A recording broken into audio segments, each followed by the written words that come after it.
This is how we left the last video off. If you've not watched that, make sure you go back and check it out. But basically the bay is ready for welding. We're going to repeat this process underneath the car. I have got a fair bit to cut out, like the floor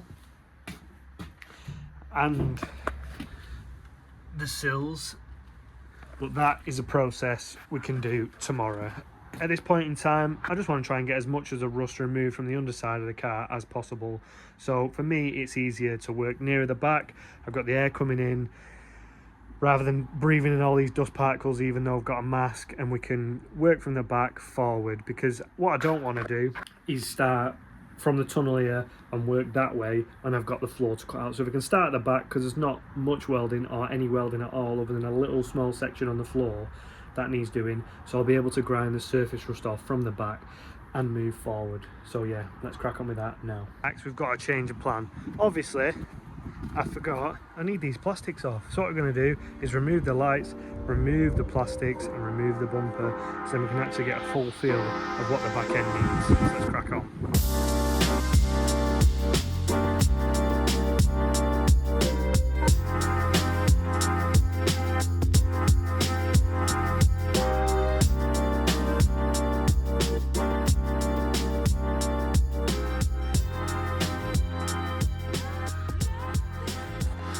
Right, this is what's going on. We've got two brackets, one there, one on the opposite side, 10mm bolts, they're out.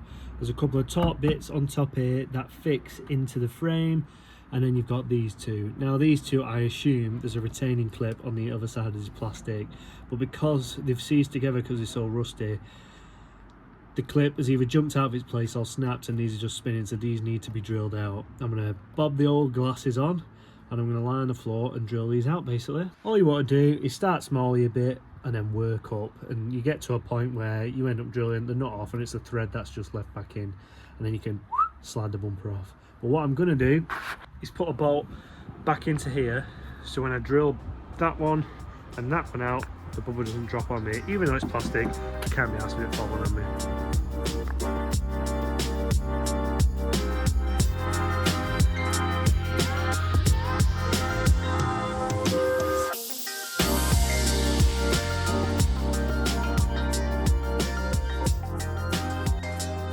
So as you can see, I've drilled through,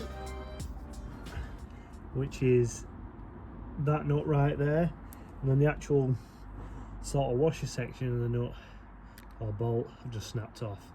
So we're going to repeat the process on that other side to drill this out.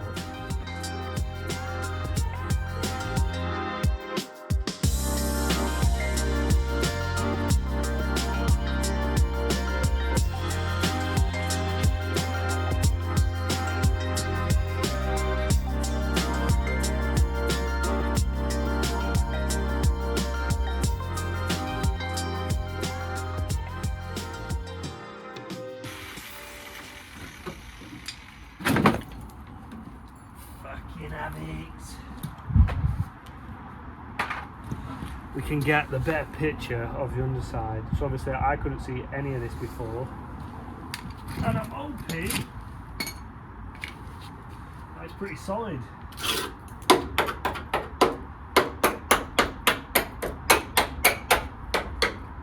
We all good. So I'm just going to whiz these off. Then these, I've got two Torx bits underneath there, and then they should pop off, and I know that's the back end stripped. This is where we're finishing off. Obviously, as you can see, that is all crusty but surface rust, so we can grind all that back and hopefully it'll be bang on.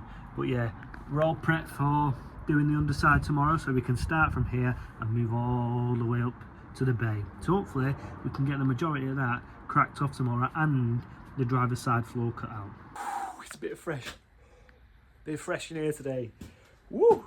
So got a big old coat on, you know what I mean. But what we're going to be doing is working from the back of the car to the tunnel here, basically grinding away any surface rust. I am going to be cutting the floor out today, but we're going to be leaving that for later on, are we? So we are going to be cutting the floor out today. Like I said, I have got a cut over there, but I don't think it's wide enough, so it might be a case of cutting it out, welding in the floor, and then welding in 2 pieces either side as well. But we'll see when we get to that, because we've not actually been down to Artec yet. I'm going to set you up from this side of the tunnel so you can see me that way, because it's raining outside, so I can't set you up from that side. So yeah, you can see me that way and you can see me working this way.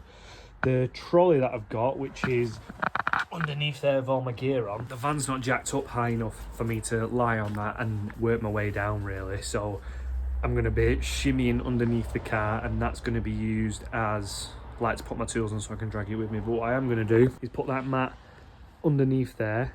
It works as 2 things, so it keeps my back warm rather than being on the cold concrete, and once all the shit falls off, instead of struggling to sweep it out underneath the van, you can pull it and then shake it off outside down there. So we're going to crack on with that, set the little mat up. I think I've got all my gear down there, to be honest with you. Finish this brew off and then get cracking on.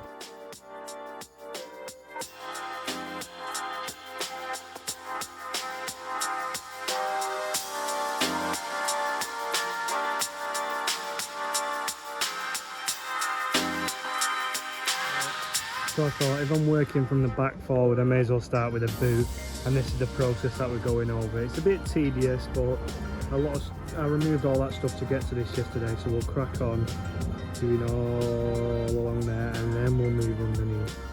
Pointless leaving this section, so let's crack on.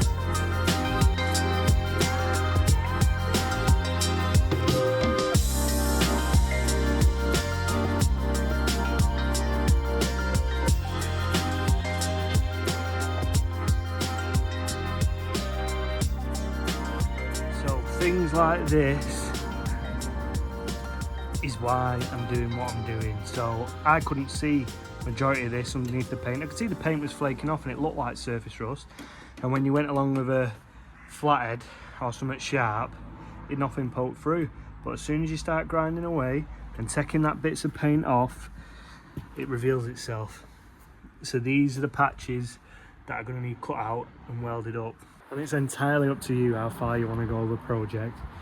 But me knowing what I want to do with this and how far I want to go with this and where I want it to take me, this is why I'm doing this, because I don't want to build it and then in a year's time rust start coming through and have to pull it all apart again and do it.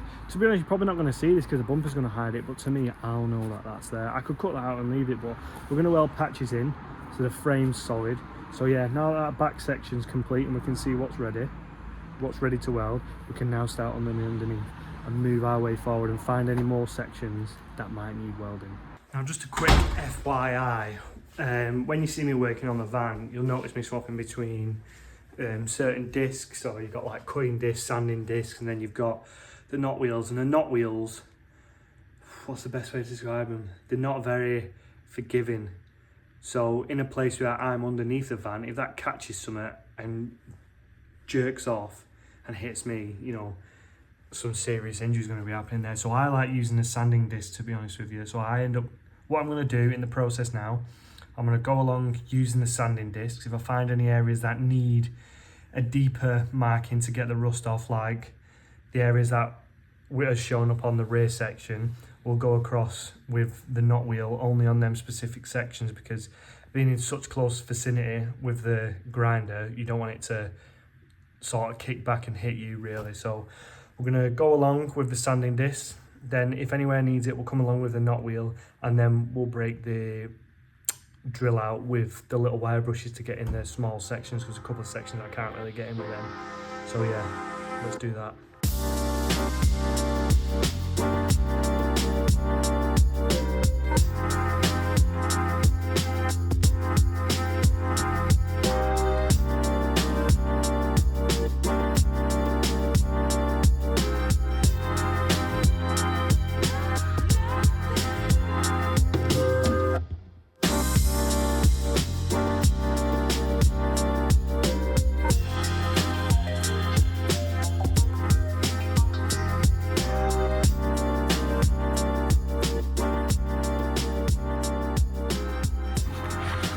So this is how we're looking. Now, obviously, this needs to be cut out in order to do the welding. But it grinded spots off like there, over in the corner, over here. I can't get the disc grinder in there, so there'll be a job for the drill. We've done where the points of the axle stand bolt in on either side, but again, the reason I'm doing it is for stuff like this.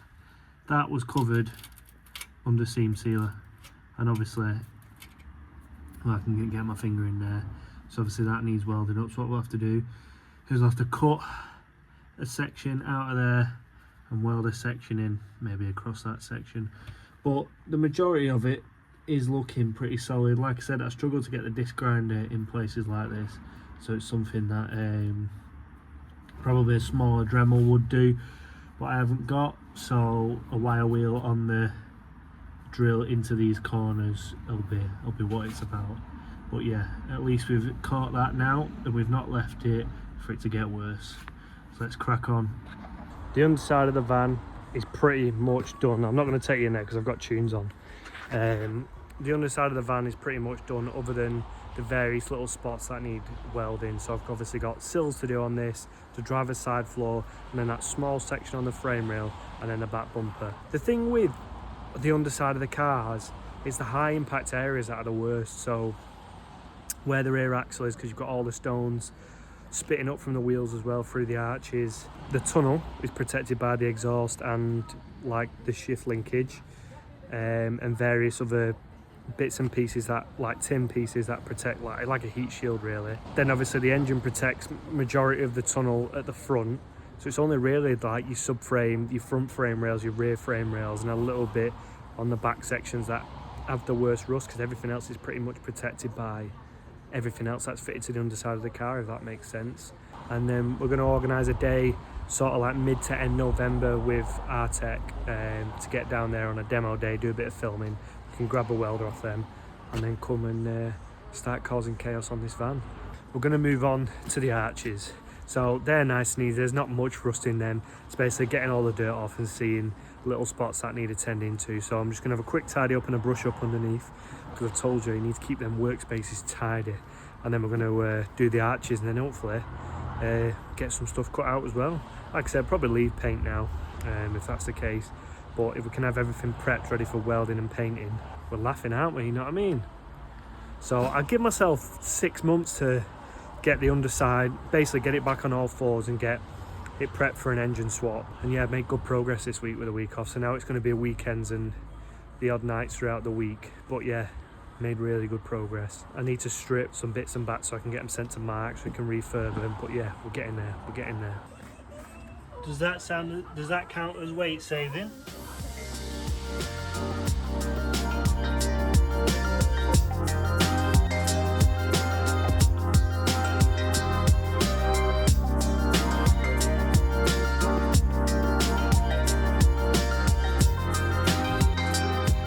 So here's what the crack is. This is why I'm doing it, ladies and gents. That was majority of that was hidden by seam sealer. So we've sorted that to find that. We already knew that one was there, but I'm going to repeat the process on each individual arch now, and then it'll get me to a point where we can start cutting the sections out for welding. I don't think there's, I was on about decontaminating, but I don't think there's any point in decontaminating until I've welded and all the shit off the welders popped off, because I might need to grind them down. I will need to grind them down again, so I don't think there's any point in decontaminating until I've welded. So we're going to do that in every other arch, and then hopefully get round to cutting today as well. And that, ladies and gents, is where we're finishing the week off. I got done what I wanted to do really. My plan originally was to get the bay rust free and the underneath rust free, and I've done that, as well as the arches, or the inner arches as well, so I'm pretty chuffed with that. Next time we're here, we can focus on cutting the rusted sections out, so the floor, the small section on the rear frame rail that needs doing, these patches. I've noticed another one, pretty similar area but tiny, and yeah, that's pretty much it, as well as the sills as well. I think this is a slightly longer wheelbase, so I don't know if I'm going to have to order 3 sills and then piece them up, but I know they split anyway down by where the door is anyway, so but again, it's not all the sills I think one is an entire still. Let's have a look. See, you could even, depending on how bad it is, you could patch this side in.